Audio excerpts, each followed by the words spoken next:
گوجری زبان میں اپڈیٹ سنیے۔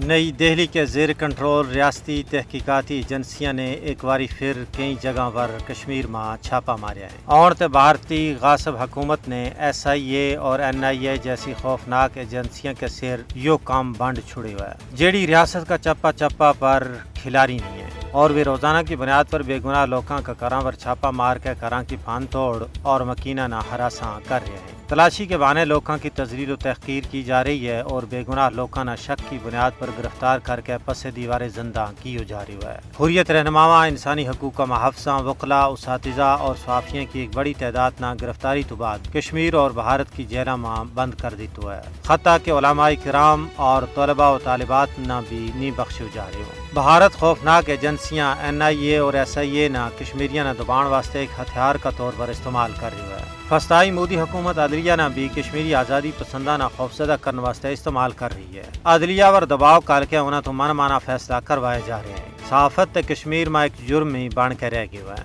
صحافیہ نے خبروں کا حصول میں رکاوٹ تو علاوہ طرح طرح کا مصائب و علام کو سامنے ہے۔ صحافیہ نے جھوٹا مقدمات میں پھنسائے جا رہی ہے۔ مودی حکومت غیر قانونی حراست نہ طول دینے واسطے سخت قوانین کو استعمال جاری رکھی ہوئی ہے۔ ان چھاپاں اور معاشروں کو مقصد ان لوگوں نے ڈرانا، دھمکانا اور خوفزدہ کرنا ہے جڑا BJP کا غیر قانونی اقدامات کی مخالفت کریں۔ تجزیہ نگاراں کو کہنا ہے کہ ان تعدیبی حرباں کے نال آزادی پسندہ نہ خوفزدہ نہیں کیو جا سکتو۔ کشمیری قوم شعوری طور پر اپنا کاز کے نال وابستہ ہے، وہ اپنا حق حاصل کرن تک کدی بھی چین نال نہیں بیسیں۔ یہ ساری صورتحال انصاف پسند دنیا واسطے چشم کشا ہے۔